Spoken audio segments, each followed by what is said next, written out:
우리 하나님 말씀 요한복음 8장 3절부터 11절까지 말씀 보겠습니다. 8장 3절입니다. 서기관들과 바리새인들이 음행 중에 잡힌 여자를 끌고 와서 가운데 세우고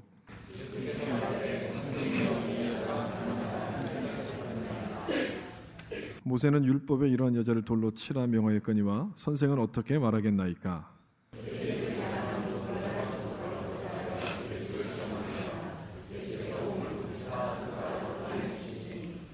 그들이 묻기를 맞이 아니하는지라 이에 일어나 이르시되 너희 중에 죄 없는 자가 먼저 돌로 치라 하시고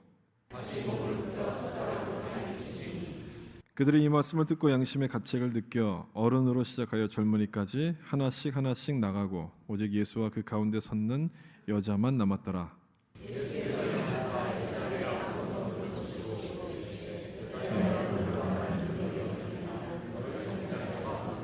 같이 읽겠습니다. 대답하되 주여 없나이다. 예수께서 이르시되 나도 너를 정죄하지 아니하노니 가서 다시는 죄를 범하지 말라 하시니라. 아멘. 오늘도 하나님의 은혜가 여러분 가운데 충만하시기를 예수님의 이름으로 축복합니다. 아멘. 은혜의 손잡이를 잡으라, 이런 제목으로 말씀을 나누겠습니다. 호주의 한 감옥에서 있었던 일입니다. 이 감옥은 외딴 섬에 있었고 종신형을 선고받은 그 중죄수들이 있는 그런 감옥이었습니다. 어느 날 이곳에서 한 죄수가 동료 죄수를 살해하게 됩니다. 살인을 저지른 죄수는 즉시 육지에 있는 법원으로 이제 옮겨지게 되고 보내지게 되고 거기서 재판을 받게 됩니다. 판사가 이 죄수에게 범행 동기가 무엇이냐 이렇게 물었습니다. 그랬더니 이 죄수는 섬 생활이 너무 지겨워서 살아야 될 이유를 찾지 못했습니다. 이렇게 어처구니 없는 대답을 합니다. 당황한 판사가 다시 묻죠. 그게 어떻게 이유가 됩니까? 왜 살인한 겁니까? 이렇게 다그치면서 물었습니다. 그랬더니 죄수가 하는 말이 판사님, 사실대로 말씀드리자면 저는 천주교 신자입니다. 자살하면 지옥행입니다. 하지만 살인하면 재판을 받다가 죽기 전에 신부에게 고해성사를 할 수 있고 그러면 하나님도 저를 용서하실 거라고 생각을 했습니다. 참 황당한 이야기죠. 그런데 실제로 있었던 일이라고 합니다. 은혜를 강조해서 설명하다 보면 이런 오해가 생길 수 있습니다. 하나님을 용서해 주시는 분이라고 이렇게 설명을 하다 보면 야, 이제 무슨 죄를 지어도 나는 이제 상관이 없겠구나 이렇게 생각할 수 있게 된다는 것을 보여주는 그런 이야기죠. 이 셰익스피어의 희곡 햄릿에도 이와 비슷한 대목이 나타납니다. 햄릿은 자기 아버지를 살해했던 그 왕을 죽일 수 있는 기회를 잡게 됩니다. 그런데 그 기회를 사용하지 않습니다. 죽이지 않습니다. 그 이유가 여러분 뭔지 아십니까? 그 왕을 죽이지 않았던 이유는 그 왕이 기도하고 있었기 때문에 죽이지 않습니다. 기도하던 왕을 죽이면 이 사람이 잘못을 용서받고 천국에 간다라고 생각을 한 겁니다. 저런 나쁜 사람을 천국에 보낼 수 없지. 그래서 죽이지 않게 되죠. 햄릿 역시 하나님의 은혜라는 것을 무조건 용서해 주는 것으로만 이해를 했던 것입니다.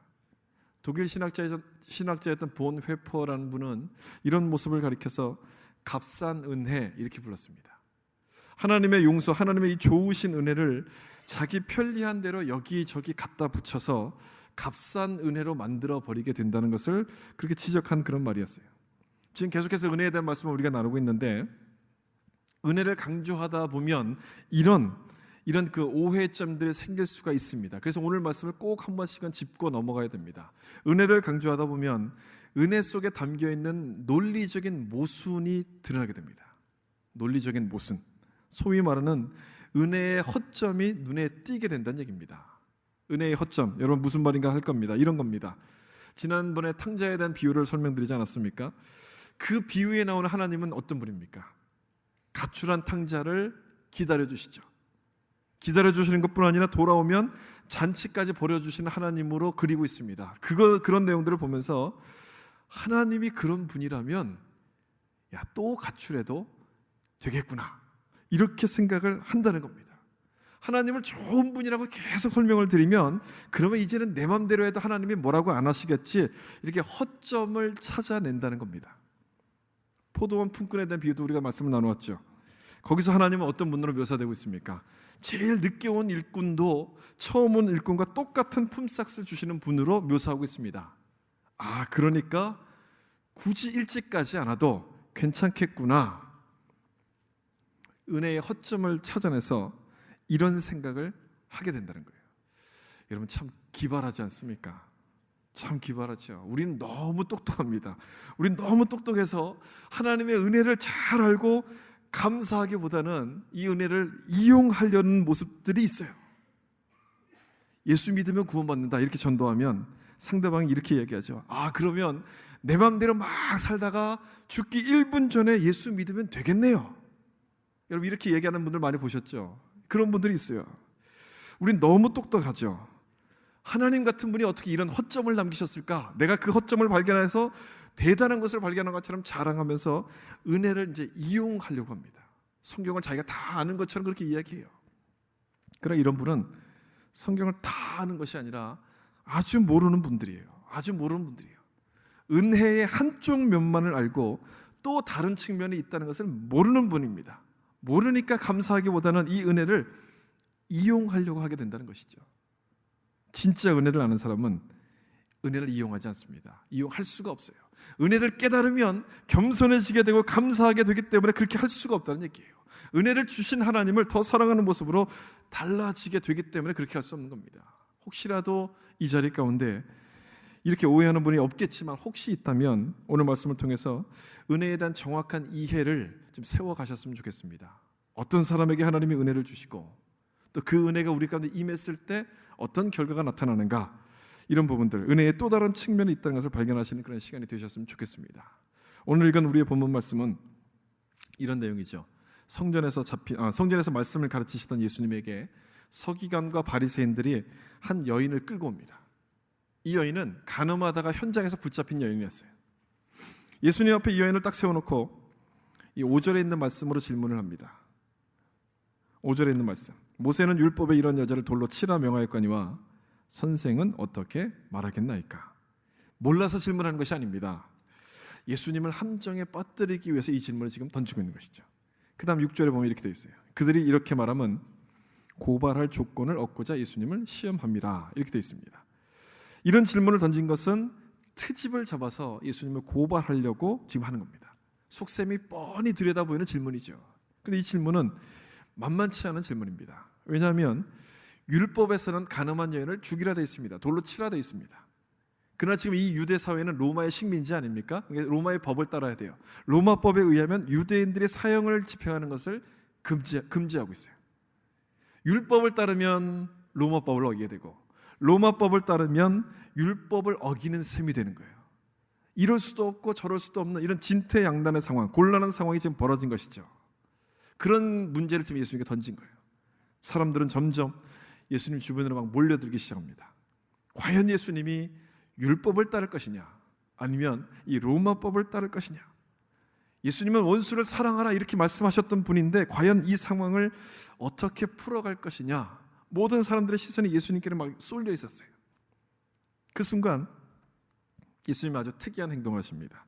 6절 뒷부분 하반절에 예수께서 몸을 굽히사 손가락으로 땅에 쓰시니, 사람들은 지금 뭐라고 말씀하실 것인가 잔뜩 기대하고 있었는데 땅에다 이 글자를 쓰신 거예요. 예수님이 글자 쓰셨다는 부분은 여기밖에 없습니다. 아주 특별한 행동을 하신 것이죠. 손가락으로 뭔가를 땅에다 쓰셨어요. 여러분, 뭘 썼을까요? 땅바닥에 무슨 글씨를 쓰셨을까요? 궁금하시죠? 이 성경에는 뭘 쓰셨는지 기록하고 있지 않기 때문에 궁금해도 우리가 알 수 있는 방법은 없습니다. 이럴 때는 영화를 보시는 것이 조금 도움이 되실 수도 있어요. 예수님의 생애를 그린 영화를 보면 이 장면을 이렇게 묘사합니다. 예수님께서 땅에 딱 이렇게 구부리신 다음에 바리새인의 죄목을 하나씩 쓰시는 것으로 묘사를 합니다. 간음, 교만, 살인, 탐심 이런 걸 하나씩 딱 쓰시는 거예요. 이런 단어를 쓸 때마다 바리새인들이 이게 한 무리들이 이제 하나씩 없어지는 것, 이렇게 이 장면을 묘사합니다. 그것도 괜찮은 것 같아요. 그렇게 볼 수도 있는 것 같아요. 이제 중요한 것은 그 다음에 나오는 말씀이죠. 이 8장 7절에 나오는 말씀입니다. 여기 나오는 말씀 우리 같이 한번 읽어보겠습니다. 너희 중에 죄 없는 자가,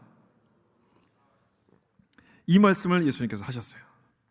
그러자 이 말씀을 듣고 마음의 양심의 가책을 느껴서 사람들이 돌을 다 내려놓고 슬그머니 자리를 빠져나갑니다. 하나 둘 이 가책을 느낀 사람이 빠져나가기 시작하죠. 다 돌아갔습니다. 그리고 예수님과 여인만 남게 됐습니다. 그때 11절의 마지막 말씀 이렇게 하십니다. 나도 너를 정죄하지 아니하노니 가서 다시는 죄를 범하지 말라 하시니라. 이젠 죽었구나 생각했던 이 여인에게 예수님은 뜻밖에도 용서의 은혜를 베풀어 주셨어요. 전혀 기대하지 못했던 것입니다. 전혀 예상하지 못했는데 그런 은혜를 이 여인에게 예수님이 베풀어 주신 거예요. 이것이 오늘 본문의 말씀인데 다른 말씀과 똑같이 오늘 본문도 역시 은혜를 설명하는 말씀입니다. 그러나 조금 다른 부분이 있습니다.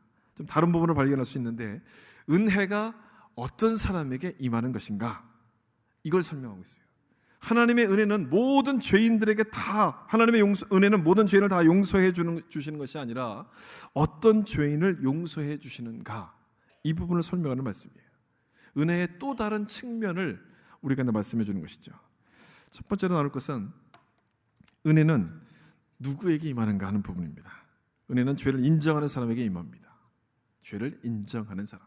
세상에는 두 종류의 사람이 있습니다. 우리가 흔히 아는 의인과 죄인이 아니라 자기 죄를 인정하는 죄인과 인정하지 않는 죄인, 두 사람이 있어요. 오늘 본문에도 이 두 종류의 사람이 등장하고 있죠. 가늠하다 붙잡힌 여인은 분명 죄인입니다.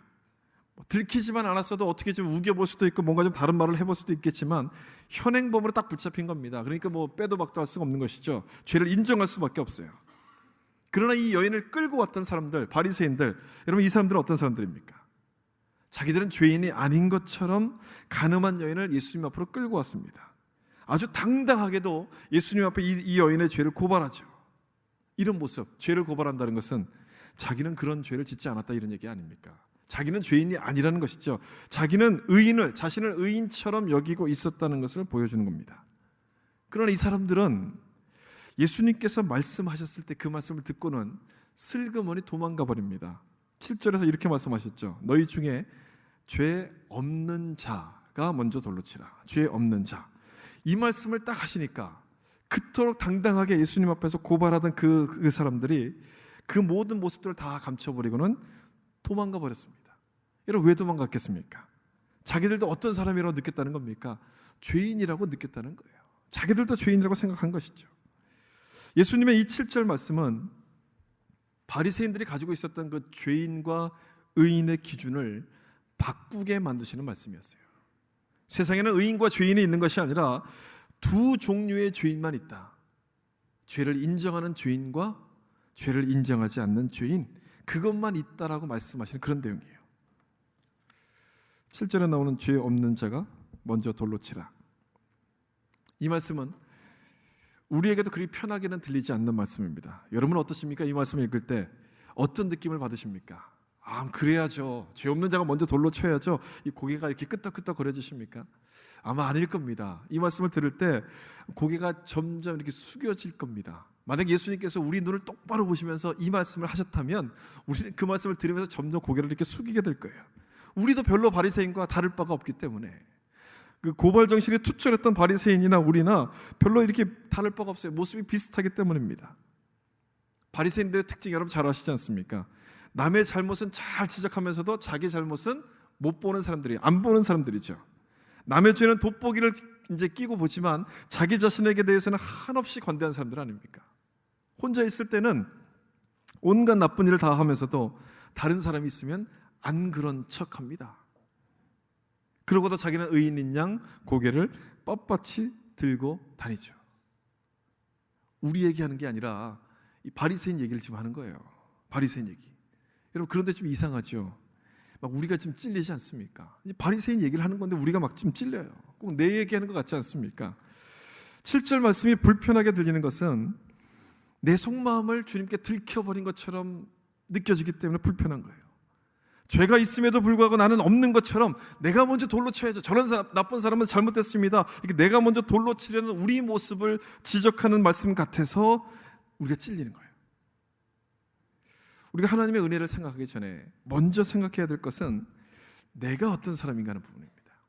내가 어떤 죄인인가, 이 부분을 생각하셔야 돼요. 내가 어떤 죄인인가. 하나님은 모든 사람에게 은혜를 주시지만 그 은혜는 죄를 인정하는 죄인에게만 임하기 때문에 그래요. 죄를 인정하는 죄인에게만.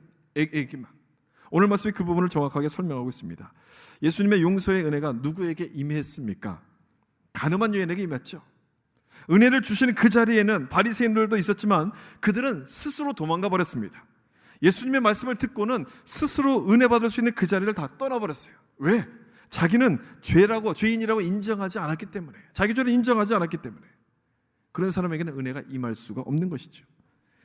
하나님의 은혜는 하늘에서 내리는 비처럼 우리 가운데 떨어집니다. 은혜는 비처럼 내려오는 것이지만 모든 사람들에게 다 그 은혜가 퍼져가는 것은 아니에요. 하늘에서 비가 내릴 때 큰 나무에 가로막혀 있는 땅, 그 밑에는 아무리 비가 많이 와도 그 땅은 적셔지지 않습니다. 그것과 똑같이 자기 죄를 감추고 인정하지 않는 사람에게는 아무리 많은 은혜의 빗줄기가 떨어져도 그곳에는 적셔질 수가 없어요. 나는 죄인이 아닌 척하고 있는 위선의 가면으로 덮어쓰고 있으니까 하나님의 은혜가 떨어질 수가 없게 된다는 그 말씀이에요. 그것을 벗겨내야지만 임하는 거예요. 벗겨내야지만. 내가 죄인이라는 사실을 인정해야지만 그때 주님께서 베풀어 주시는 은혜의 빗줄기가 우리 마음속으로 이렇게 떨어지게 되는 거예요. 오늘 본문을 읽을 때 여러분도 발견하셨겠지만 이 여인의 행동이 좀 특이합니다. 아무것도 하지 않습니다. 아무것도 하지 않아요. 한 번만 봐주세요, 이런 말도 할 법한데 그런 말을 하지 않습니다. 억울하다, 이런 말도 하지 않습니다. 이런 말을 충분히 할 수 있을 만한 상황이에요. 여러분, 이 여인의 죄가 뭡니까? 가늠하다 잡혀온 것 아닙니까? 가늠하다 잡혀왔으면 혼자만 죄를 졌겠어요? 그 나머지 사람은 어디 갔습니까? 그러면 이 여인만 잡아왔어요. 뭔가 좀 이렇게 뭔가 속셈이 있는 것이죠. 예수님을 트집 잡고 나는 뭔가 이 여인이 희생양이 된 거예요. 억울하다 이렇게 말할 수도 있는 상황인데 아무 말도 하지 않습니다. 사람들이 나를 모함하기 위해서 꾸민 일입니다. 변명하지도 않습니다. 그냥 가만히 고개만 숙이고 있었어요. 아무 말도 하지 않습니다. 여러분들은 그것이 무슨 의미라고 생각하십니까? 이 여인이 가만히 있었다, 이것이 무슨 의미라고 생각하세요?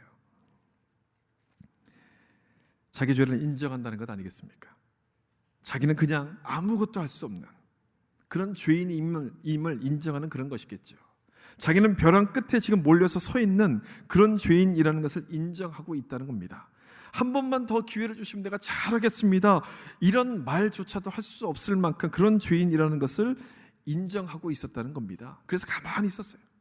그런데 놀라운 것은 그때 예수님의 은혜가 임하게 되었다는 겁니다. 그때 아무것도 하지 않았을 때, 아무것도 하지 않고 가만히 있었을 때 하나님의 은혜가 임하게 되었다는 거예요. 내가 죄인임을 인정한다는 것은 아무것도 할 수 없다는 것을 뜻하는 말입니다. 죄인이 기대할 수 있는 게 뭐겠습니까? 죄인이 기대할 수 있는 것은 아무것도 없어요. 심판 외에는 기대할 수 있는 것이 아무것도 없어요. 내가 기대했던 모든 가능성들이 다 사라져버리고 빈손이 되자 그때 하나님의 은혜가 임하는 거예요. 하나님의 은혜는 이처럼 빈손이 될 때 임하는 겁니다. 나를 죄인이라고 여기면서 스스로가 빈손이 되는 사람, 내가 붙들 수 있는 모든 가능성들을 다 내려놓고 빈손이 되게 될 때 하나님의 은혜가 그 사람에게 임하게 되는 거예요. 빈손이 될 때. 어거스틴은 이런 말을 했어요. 하나님은 손이 비어있는 자에게 은혜를 주신다.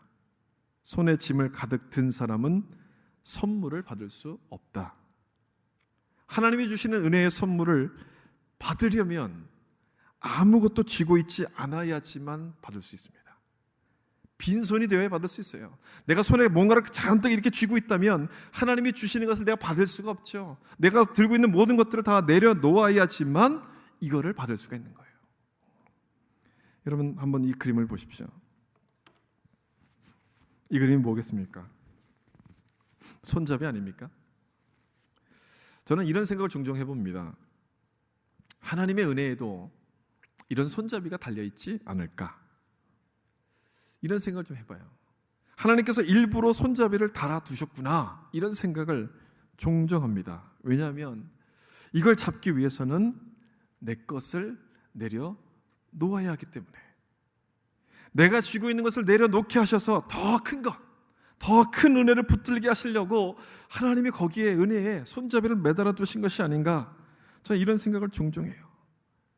내 것을 빼앗아 가시려고 빈손이 되라고 하시는 말씀이 아니라 더 좋은 것을 주시려고 은혜의 손잡이를 달아두신 다음에 이 손잡이를 우리에게 이렇게 내미시는 거예요. 이걸 좀 잡으라고, 이걸 잡으라고 이 손잡이를 내밀어 주시는 것이죠. 여러분, 누가 이 손잡이를 잡을 수 있겠습니까? 어떤 사람이 이 손잡이를 잡을 수 있겠어요? 빈손이 된 사람만이 이 손잡이를 잡는 거예요. 내가 잔뜩 짐을 들고 있다면 이 손잡이를 잡을 수가 없어요. 내 눈앞에 이 손잡이가 보이는데도 내 손에 뭔가가 잔뜩 들려 있다면 이것을 내려놓지 않으면 그걸 못 잡는 거예요. 눈앞에 있는데도 못 잡는 것이죠. 빈손이 된다는 것은 내가 죄인이라는 것을 인정하는 겁니다. 하나님의 은혜가 필요한 죄인이라는 것을 인정하고 이 여인처럼 그냥 가만히 아무것도 하지 않고 그냥 빈손이 되어 있을 때 그때 하나님의 은혜가 임하게 된다는 것을 말씀하는 거예요. 알코올 중독자들을 치료하는 프로그램을 보면 첫 번째 단계가 자기가 중독자임을 인정하는 겁니다. 알코올 중독뿐 아니라 모든 중독 증상을 치료하는 그 순서도 마찬가지예요. 자기가 환자라는 것을 인정하지 않으면 그 다음 단계로 나갈 수 없습니다. 하나님의 은혜도 마찬가지죠. 나를 죄인으로 인정하는 사람에게만 하나님의 은혜가 임하는 거예요. 나를 죄인으로 인정하는 사람에게만 하나님의 은혜가 임하게 되는 거예요. 내가 부족한 사람인 것을 깨닫고 이 주님의 은혜를 붙들기 위해서 내 것을 다 내려놓을 때 그 사람에게 하나님의 은혜가 임하게 된다는 것입니다. 여러분, 하나님께서 은혜의 손잡이를 달아두셨다는 이 사실을 좀 기억하셨으면 좋겠어요. 은혜에는 손잡이가 있구나. 이 손잡이를 잡으려면 내가 쥐고 있는 것들을 놓으셔야만 돼요. 건강, 재물, 또는 명예, 자녀들에 대한 욕심, 또 자랑거리, 이런 것들을 다 내려놓고 빈손이 되어야지만 이거를 붙들 수 있는 거예요. 이것들보다도, 내가 지금 쥐고 있는 것들보다도 하나님이 더 소중하시는 분입니다라고 고백하게 될 때 그 사람에게 하나님의 은혜가 임하게 된다는 것을 말씀하는 거예요. 여러분, 그렇게 한번 해보시지 않겠습니까? 이 은혜의 손잡이를 내가 붙들기 위해서 내가 정말 쥐고 있는 모든 것들을 다 내려놓고 빈손이 한번 되어보겠습니다. 여러분, 그렇게 한번 결단해 보시지 않겠습니까? 나를 교만하게 만드는 모든 것들을 내려놓고 겸손한 마음이 되어서 빈손이 될 때 은혜의 손잡이를 붙드는 그 놀라운 축복이 우리 가운데 임할 줄로 믿습니다. 두 번째 말씀에서, 오늘 본문에서 발견하는 교훈은 은혜가 언제 임하는가 하는 부분입니다. 은혜는 가장 어려운 상황에서 임하게 됩니다. 하나님의 은혜가 임하는 때는 가장 힘들고 가장 어려운 때 임하게 되죠. 우리가 생각하는 최악의 상황, 그때 하나님의 은혜가 임하게 되는 겁니다. 지금 붙잡혀온 여인이 바로 이런 상태였습니다. 이 수치스러운 자기의 죄가 다 드러나 버렸습니다. 더 이상 숨을 데가 없었어요. 모든 주변에 몰려든 사람들은 돌멩이를 하나씩 들고 자기를 심판하려고 기다리고 있었습니다. 이제는 이 심판만 남았고 모든 것이 다 끝나버린 것처럼 보이는 절망적인 상태였어요. 이젠 정말 죽었구나, 이제 정말 끝이구나, 이렇게 생각하고 있었던 그때였는데, 그때 예수님께서 이 여인을 용서해 주시죠. 11절, 예수께서 이르시되 나도 너를 정죄하지 아니하노니. 은혜가 임한 거예요. 바닥까지 딱 떨어져서 끝이라고 생각했는데 그때 하나님의 은혜가 임하게 된 거예요. 참 이상하죠. 하나님께서 우리에게 주시는 그 은혜가 임하는 시간은 가장 어려울 때 은혜를 주십니다. 참 이상해요. 내가 가장 힘들어할 때, 내가 고난 가운데서 참 괴로워하고 힘들어할 때, 하나님이 안 계신 것처럼 느낀다고 생각하는 그 순간에 하나님의 은혜가 임하게 되는 거예요. 사람들의 간증을 들어보면 대부분이 언제 하나님을 만났습니까? 자기가 힘들고 어려웠을 때 주님을 만났다라고 그렇게 간증을 합니다. 잘 나갈 때, 성공할 때, 모든 것이 형통할 때 주님을 만났습니다, 이렇게 간증하는 것은 거의 들어본 적이 없어요. 여러분의 삶을 돌아보다 아마 그럴 겁니다. 주님께서 여러분에게 은혜를 주셨을 때가 언제입니까? 힘들고 어려웠을 때 아닙니까? 참 괴로웠을 때 아닙니까? 그때 주님께서 우리 가운데 은혜를 주셨던 경험들이 다 있을 거예요. 이처럼 하나님의 은혜는 우리가 힘들고 괴로워할 때 임하는 겁니다. 그런데 우리는 이 은혜를 감사하기보다는 이런 생각들을 합니다. 그 순간은 감사해요. 막 힘들고 어려울 때 은혜가 주어지면 그 순간은 감사하지만 그 감사가 딱 지나가자마자 이런 생각을 하죠. 기왕 은혜를 주실 거였으면 이 고생을 시키지 마시고 좀 일찍 주시지 왜 지금 주십니까? 이런 생각들을 좀 하게 돼요. 여러분들 아마 해보셨을 거예요. 이런 생각을 하죠. 그런데 여러분, 잊으시면 안 되는 것이 있습니다. 은혜에는 손잡이가 달려있다는 사실을 잊으시면 안 돼요. 뭐가 달려있다고요? 손잡이가 달려있어요. 손잡이. 왜 손잡이를 만드셨겠습니까? 그거를 잡으라고 만드신 것이죠. 잡으라고. 은혜의 손잡이를 잡으려면 내가 가진 것을 버려야만 잡을 수 있어요. 바닥까지 떨어뜨리시는 거예요. 그래야 버리니까. 바닥까지 떨어지지 않으면 끝까지 붙들고 있으니까 안 버리니까 그렇게 되는 거예요. 그래서 빈손이 되어야만 이 은혜의 손잡이를 잡으려는 생각이 이제서야 드니까, 하나님의 은혜가 필요하다는 생각이 그제서야 드니까 그렇게 하시는 거예요. 결국 우리를 떨어뜨리시는 것은 미워서 하시는 것이 아니라 무엇 때문에 하시느냐? 하나님께서 우리를 사랑하시기 때문에 그런 거죠. 사랑하시기 때문에. 가만 놔두면 계속 딴 길을 가니까, 계속 잘못된 길을 가니까 돌이키라고 주님께서 기회를 베풀어 주시는 거예요. 이 사실을 깨달았던 시편 기자는 그래서 이렇게 고백합니다. 시편 119편 17절 말씀에서 이렇게 말씀해요. 우리 같이 한번 읽어보겠습니다. 고난당한 것이 내게 유익이라. 아멘. 고난을 통해서 하나님의 뜻을 깨닫도록 하셨다는 고백이죠. 저는 이 고백이 여러분과 저의, 또 우리 모두의 고백이 되었으면 좋겠다는 그런 마음이 있습니다. 이런 고백을 할 수 있다면 얼마나 좋겠어요. 고난이 오지만 동시에 뭐가 오느냐? 하나님의 은혜가 오는 것을 보게 되는 거예요. 고난이 오면서도, 고난이 오는 그 속에서도 하나님의 은혜가 동시에 오면서 이것이 하나님의 뜻을 이루어가는 과정이라는 것을 깨닫도록 하나님이 우리를 도와주셨다. 이거를 지금 고백하는 거예요. 여러분 놀랍지 않습니까? 하나님의 은혜가 이토록 신비한 거예요. 고난이 오는 속에도 하나님의 은혜는 여전히 우리 가운데 주어지고 있는 거예요. 이 신비한 은혜를 주시는 거예요. 하나님을 모르는 사람들은 이런 신비를 알 수가 없는 겁니다. 깨닫지를 못하죠. 볼 수가 없어요. 그러니까 눈에 보이는 세상의 것들만을 쫓아서 그렇게 살아가는 거예요. 하나님의 이 신비한 은혜가 안 보이니까. 그러나 우리는 이 신비한 은혜를 알기 때문에 눈에 보이는 세상에 소망을 두지 않고 주님을 바라보면서 살아가는 그런 사람들 아니겠습니까? 이 신비한 은혜를 알기 때문에, 이 신비한 은혜를 우리만 알도록 허락해 주셨기 때문에 우리는 주님을 바라보고 살아가는 사람들이에요. 그래서 우리는 어떠한 고난이 온다 할지라도 거기에 낙심해서는 안 되는 겁니다. 절망해서는 안 되는 거예요. 바닥까지 떨어져도 우리는 낙심해서는 안 돼요. 왜냐? 바닥을 치고 올라갈 수 있는 힘을 주님이 주실 것을 믿기 때문에, 모든 것을 합력하여 선을 이루시는 이 신비한 은혜를 믿고서 우리는 감사하는 성도가 되어야 되는 거예요. 그런데 여러분, 여기서 주의하실 것이 있어요. 요즘에서 너무너무 좋은 말씀이죠. 은혜는 가장 어려운 때 임한다. 너무너무 좋은 말씀이잖아요. 그런데 이 부분에서 우리가 주의할 것이 있어요. 하나님의 은혜가 어려울 때 임한다는 것은 하나님이 우리를 그만큼 사랑하신다는 표현이지 무조건 이렇게 하신다 이런 뜻이 아니라는 거예요. 이 부분을 잘 기억하셔야 돼요. 무조건 하나님은 이렇게 하시는구나, 이렇게 받아들여서는 안 된다는 겁니다. 이 부분을 오해할 소지가 굉장히 많습니다. 제가 앞에서 우린 너무 똑똑하다고 말씀드렸죠. 우린 너무 똑똑합니다. 그래서 하나를 들으면 그거를 자꾸 응용하고 싶어집니다. 지금 이 배운 이 말씀도 응용하고 싶어져서 이렇게 응용하죠.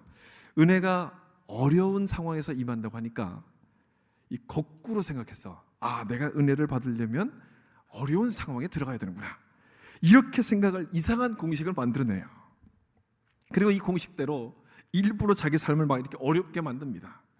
그래야지 더 큰 은혜를 받으니까. 그렇게 생각하니까 기쁜 일이 있어도 뭐 웃지도 않아요. 뭐 이렇게 즐거워하지도 않습니다. 못 본 척하고 그냥 지나가죠. 고난이 없으면, 아, 하나님의 은혜가 안 오니까 일부러 막 고난을 만들어가고 자기가 그 속에 막 들어가서 괴로워해요. 에이, 설마 그런 사람이 있겠습니까? 여러분 없을 것 같죠? 없을 것 같으시죠? 전 많이 봤어요. 있어요. 이런 사람이 있어요. 이렇게 엉뚱하게 생각하는 사람이 있어요. 그 사람들이 우리들이에요. 우리들. 저도 그랬고 아마 여러분들도 그랬을 거예요. 여러분, 아이들이 엄살을 피울 때가 있습니다. 왜 엄살 피웁니까? 그래야 뭘 더 받으니까. 관심을 더 받으니까. 부모님의 관심을 끌어내려고 아이들은 막 엄살 피우잖아요. 그럼 요만큼 아픈 것도 막 이만큼 아픈 것처럼 막 엄살 피우지 않습니까? 관심을 받으려고 일부러 괴로워하는 거예요. 은혜를 받으려고 일부러 어려운 상황에 이렇게 들어가는 거예요. 똑같은 것 아닙니까? 엄살이라는 것이 괴로워하는 것이잖아요. 똑같아요. 이런 방법을 하나님 앞에서도 우리가 사용하고 있어요. 불쌍하게 보여야지 하나님이 더 큰 은혜를 주신다, 이렇게 생각하는 겁니다. 그래서 잘 되고 있는데도 감사하지 않아요. 감사할 줄 몰라요. 하나님, 이 정도로는 어떻게 이 정도로 감사해요? 택도 없죠. 더 있어야 돼요. 우리가 잘 쓰는 말이잖아요. 계속 엄살을 부려요. 엄살을 부려서라도 하나님의 더 큰 은혜를 받아내야 되겠다, 이런 생각들을 하고 있다는 겁니다. 자기 욕심을 위해서 이 하나님의 은혜를 이용하려는 것이죠. 여러분, 그래서 주의하셔야 된다는 거예요. 은혜의 한쪽 면, 정말 하나님이 나에게 다 주시는구나, 이 한쪽 면만 보면 이런 오해를 할 수 있게 된다는 겁니다. 이런 오해가 어디까지 가는지 아십니까? 오늘 본문을 해석하는 데에도 영향을 미칩니다. 이렇게 본문을 해석하게 돼요. 이 여인이 죄를 짓다가 예수님을 만났으니까, 만약 죄를 짓지 않았더라면 예수님을 만날 수 없게 되는 거잖아요. 이런 엉뚱한 논리를 만들어내요. 이게 로마서 5장 20절에 나오는 말씀이에요. 이 똑같은 논리예요. 여기 보세요. 죄가 더한 곳에 뭐가 더 넘쳤습니까? 은혜가 더욱 넘쳤나니. 똑같은 논리죠. 죄 속에 은혜를 주시니까, 아, 그렇구나, 우리가 은혜를 받으려면 죄를 지어야 되는구나, 이상한 논리를 펴게 되는 거예요. 제가 서두에 말씀드리지 않았습니까? 서두에 호주의 죄수가 살인을 한 것은 하나님이 자기를 용서해 줄 것을 믿어서 살인을 한 거예요. 이상한 논리죠. 이상한 말도 안 되는 논리죠. 그것은 용서를 믿은 게 아니라 용서를 이용한 거예요. 하나님의 은혜를 이용해서 일단 내 욕심부터 챙겨놓고 회개는 나중에 하자, 그런 속셈이었습니다. 더 큰 문제는 이 죄수만 그런 것이 아니라 우리도 그런 실수를 범한다는 겁니다. 아까 엄살 부린다 말씀드렸죠. 그것만 있는 것이 아니라 또 한 가지가 있어요. 우리는 잘못인 줄 알면서도 뭐라고 이야기하냐면 이렇게 얘기해요. 하나님도 이해하실 거야. 대충 얼버무리고 내가 하고 싶은 대로 그냥 합니다. 하나님도 이해하실 거야. 내 상황을 이해하실 거야. 여러분, 이 말은 예수 믿는 사람이 써서는 안 되는 말이에요. 이 말을 쓰시면 안 돼요. 하나님도 다 이해하시겠지. 이 말은 은혜를 오해하고 은혜를 이용하고 남용할 때 쓰는 가장 대표적인 말이에요. 이 말을 쓰시면 안 돼요. 하나님도 다 이해하실 거야. 뭘 이해하십니까? 우리가 그냥 갖다 붙이는 얘기죠. 이런 말을 쓰시면 안 돼요. 이런 실수를 범하지 않기 위해서 우리가 마지막 한 가지를 더 살펴봐야 되는데, 은혜가 어떤 능력인가를 좀 보셔야 됩니다. 세 번째, 은혜는 나를 변화시키는 능력이다. 한번 따라해 보시겠습니까? 은혜는 나를 변화시키는 능력이다. 11절에서 예수님은 용서받은 여인에게 이렇게 말씀하세요. 가서 다시는 죄를 범하지 말라 말씀하셨어요. 은혜 받은 사람은 죄 속에 살 수 있다는 겁니까? 없다는 겁니까? 없다는 말씀이에요.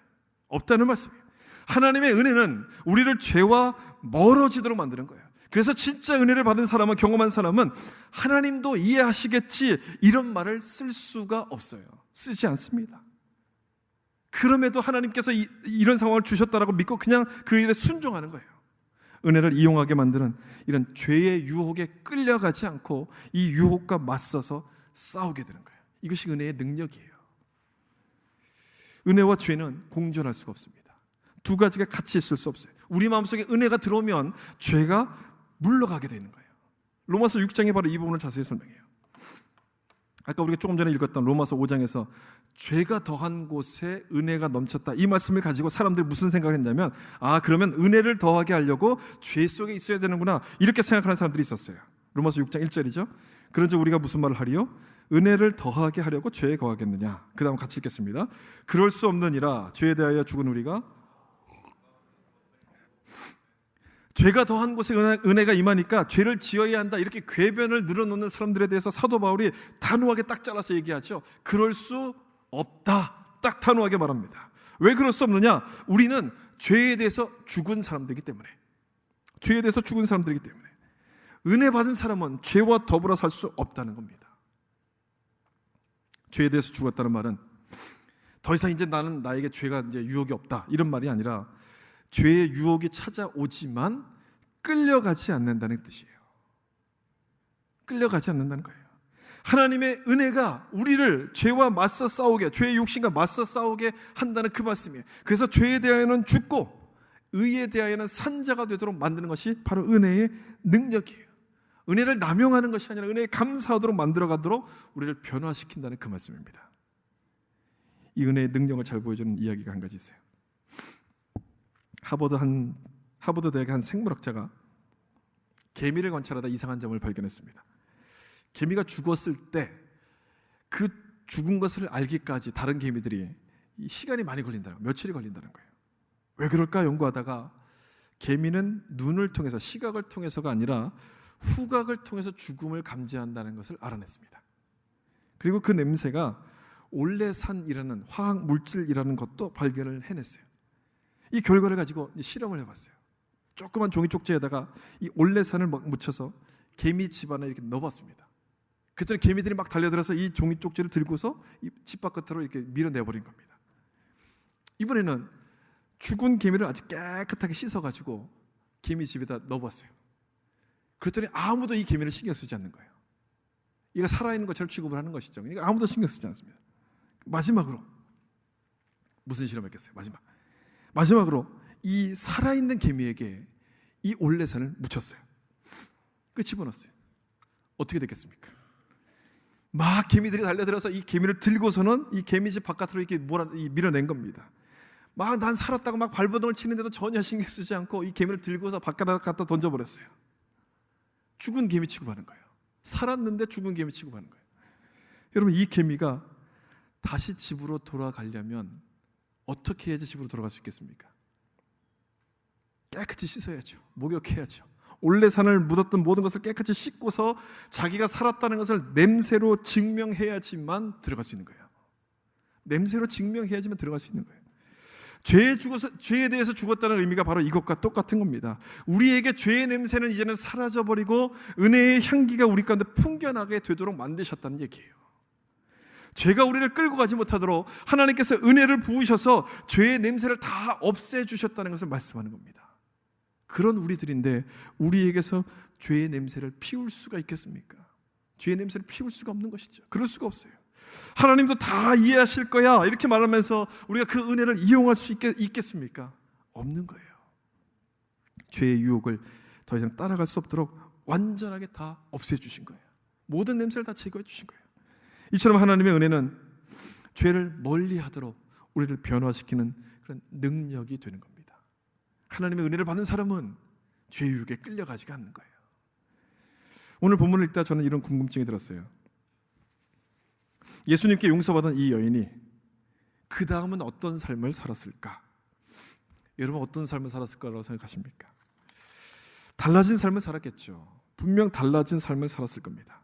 추측하기로는 예수님을 전하는 삶을 살지 않았을까? 이렇게 생각을 해봅니다. 수가성 여인은 예수님을 만난 다음에 막 주변 사람들에게 와보라 예수님을 증거했던 것처럼 아마 이 여인도 그렇게 예수님을 전하는 삶을 살아야지 않았을까? 여러분, 이 여인의 삶이 이렇게 변화된 이유가 무엇 때문에 변화된 것입니까? 그렇게 안 하면 벌 받을까 봐?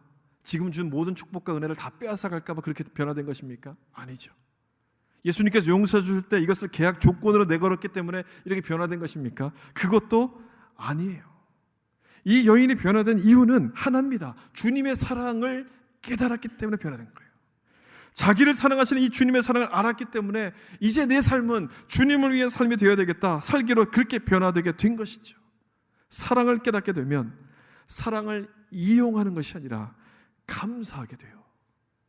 은혜를 깨닫게 되면 은혜를 이용하는 것이 아니라 은혜에 감사하게 되고 그 은혜 가운데 더 열심히 사는 사람으로 변화되게 된다는 겁니다. 사랑을 베풀어 주신 그 주님을 위해서 내가 살겠습니다, 모든 것을 드리겠습니다, 변화된 삶으로 달라지게 되는 거예요. 어거스틴은 이런 말을 했어요. 하나님을 사랑하라. 그리고 당신이 하고 싶은 대로 하라. 하나님을 사랑하라. 그리고 당신이 하고 싶은 대로 하라. 우리는 이 순서를 자꾸 뒤집어서 하잖아요. 내가 하고 싶은 대로 다 하고 그 다음 주님 사랑합니다 이렇게 말하죠. 그 순서를 바꾸시면 안 돼요. 하나님을 사랑하고 그 다음에 내가 하고 싶은 대로 해야 돼요. 그런 사람은 하나님의 사랑을 이용할 수가 없어요. 하나님이 용서를 베푸시는데 이런 죄쯤이야, 하나님도 다 이해하시겠지, 이런 말을 할 수가 없어요. 하나님을 사랑하면 내 마음대로 하고 싶은 대로 살 수가 없습니다. 하나님을 기쁘시게 하면서 살아가게 되는 것이죠. 하나님의 영광을 위해서 살아가게 되는 거예요. 이것이 은혜의 파워예요. 우리 삶을 변화시키는 은혜의 파워예요. 은혜를 깨닫는 사람은 절대 삐딱한 삶을 살지 않습니다. 은혜를 이용하려는 것이 아니라 그 은혜 가운데 한없이 감사하게 되죠. 한없이 감사합니다. 나를 변화시킨 그 은혜가 얼마나 놀랍고 얼마나 위대한 것인가를 알기 때문에 은혜의 손잡이를 꼭 붙들고 주님의 사랑에 감격하고 감사하면서 살아가게 되는 것입니다. 말씀을 마치겠습니다. 여러분, 하나님의 은혜에는 손잡이가 달려 있습니다. 저는 이 은혜의 손잡이를 생각할 때마다 하나님이 우리를 얼마나 사랑하시는가, 그 사랑이 막 느껴지는 것 같아요. 은혜의 손잡이를 두신 이유가 무엇입니까? 붙잡으라고 두신 거예요. 붙잡기를 원하신다는 거예요. 하나님은 은혜를 아까워하시거나 안 주시려고 하는 분이 아니라 은혜를 주시고 싶어하는 분이에요. 그래서 손잡이를 달아두신 거예요. 은혜를 붙들어야만 살 수 있다는 것을 우리가 아시기 때문에 이 은혜의 손잡이를 이렇게 내밀어 주시는 거예요. 이걸 좀 잡으라고, 이걸 좀 붙들라고. 우리가 힘들어할 때마다, 우리가 괴로워할 때마다 이 은혜의 손잡이를 내밀어 주시는 거예요. 사랑하는 성도 여러분, 이 은혜의 손잡이를 붙드시는 여러분 되시길 바랍니다. 꼭 붙들고 절대 놓지 않는 그런 성도들이 되어야 돼요. 이것을 잡기 위해서 우리가 할 것은 아무것도 없어요. 아무것도 없어요. 그냥 내가 가진 것, 내가 쥐고 있는 것들만 다 내려놓고 겸손한 마음이 되면 이 은혜의 손잡이를 붙들게 돼요.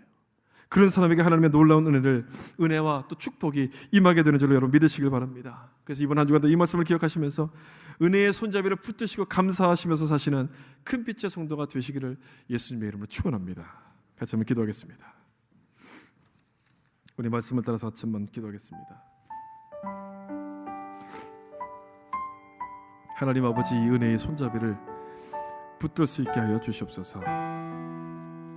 여러분, 힘든 일 가운데 어려워하시는 분들 계십니까? 바닥까지 떨어져서 최악의 상황 때문에 힘들어하시는 분들 계십니까? 여러분, 너무 염려하지 마십시오. 하나님께서 이 은혜의 손잡이를 우리 가운데 내밀고 잡으라 말씀하십니다. 잡으라 말씀하세요. 이걸 붙잡기만 하면 되는 것이죠. 이걸 붙잡기 위해서는 내가 쥐고 있는 것을 내려놓아야지만 붙잡을 수 있어요. 내가 은혜가 필요한 사람입니다, 내가 죄인입니다, 이것을 인정해야지만 붙들 수 있습니다. 이런 사람에게 하나님의 은혜가 임하게 되는 겁니다. 다시 한번 이 말씀을 기억하면서, 하나님 그렇습니다. 내가 그런 사람입니다. 내가 이 은혜의 손잡이를 붙잡겠습니다. 내가 빈손으로 주님 앞에 나아갑니다. 내 마음을 겸손케 만드셔서 이 은혜 앞에 엎드리게 하시고 주님의 사랑을 정말 경험할 수 있는 그런 사람 되게 하여 주시옵소서. 우리 다 같이 한번 통성으로 기도하겠습니다. 하나님 아버지, 우리 가운데 베풀어 주신 이 은혜의 손잡이 붙잡게 하여 주시옵소서. 오늘도 말씀을 통해서 계속해서 이 손잡이를 붙잡으라고 우리 가운데 내밀고 계신 그 주님의 음성이 우리 마음가운데 들려지게 하여 주시고 듣게 하여 주시옵소서. 하나님이 놀라운 사랑과 이 엄청난 사랑과 우리의 생각을 뛰어넘는 이 놀라운 은혜의 손길을 우리 가운데 계속해서 내밀고 계신데, 하나님, 내가 쥐고 있는 것이 있어서 이것을 붙잡지 못하고 있었습니다. 내 눈을 가려버린 것들이 있어서 이것을 보지 못했습니다. 하나님 용서하여 주시고, 다시 한번 이 여인처럼 아무것도 할 수 없는 것처럼 가만히 엎드려서 빈손이 되게 하셔서 이 손잡이를 붙들게 하여 주시고 하나님의 은혜 앞에 엎드릴 수 있는 그런 자들 될 수 있도록 주님이여 축복하여 주시옵소서. 이것을 붙들어야지 하나님 우리가 살 수 있는 것입니다. 이것을 붙잡을 때 하나님 우리가 다시 한번 일어설 수 있는 힘이 생기게 되는 것입니다. 이 은혜의 손잡이를 붙들게 도와주시고 내가 쥐고 있는 것들을 내려놓게 하여 주셔서 다 내려놓고 하나님보다 더 소중한 분은 없습니다. 다시 한번 고백하면서 겸손하게 하셔서 이 손잡이를 붙들게 하여 주셔서 하나님의 은혜 앞으로 나아갈 수 있는 자를 되게 도와주시옵소서. 힘들고 어려움 가운데 고생하고 있는 자들 있습니까? 하나님께서 그 모든 상황을 아시고 주의 이 손잡이를 붙들라고 말씀하시는 그 음성이 들려지게 하셔서 다시 한번 주의 은혜 앞에 하나님 겸손하게 반응하게 도와주시고 이것을 붙들게 하여 주셔서 다시 한번 바닥에서부터 일어서게 되는 놀라운 은혜의 축복들이 저를 가진 가운데 임하게 하여 주시고 저들의 모든 삶 가운데 하나님 임할 수 있도록 주님의 은혜를 베풀어 주시옵소서. 아버지 감사합니다. 도와주시옵소서.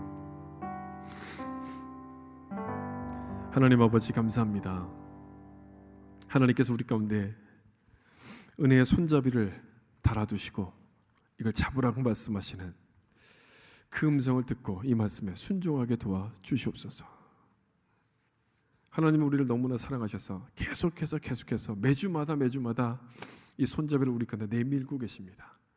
내가 붙잡지 않아서 하나님의 은혜를 느끼지 못하는 겁니다. 하나님 다시 한번 우리의 연약함과 어리석음과 내 죄를 인정하지 않으려는 그 교만한 마음들을 다시 한번 보게 하시고 내려놓게 하셔서 빈손이 되게 하셔서 그 손으로 주님의 은혜를 붙들게 도와주시고 이 은혜가 얼마나 크고 위대하고 놀라운 것인가를 깨닫는 그런 은혜가 저들 가정 가운데 저들 삶 가운데 이루어질 수 있도록 하나님 도와주시옵소서. 이 은혜를 통해서 하나님 우리 삶이 달라지게 하시고 죄로부터 멀어지는 삶 되게 하시고 하나님을 더 깊이 사랑하는 삶으로 변화되게 하셔서 우리에게 주어진 모든 시간들이 정말 감사하고 귀한 것임을 다시 한번 느끼게 도와주시고 정말 우리의 삶이 하나님을 찬송하는 삶으로 변화되는 놀라운 축복이 우리에게 임할 수 있도록 아버지 하나님 도와주시고 인도하여 주시옵소서.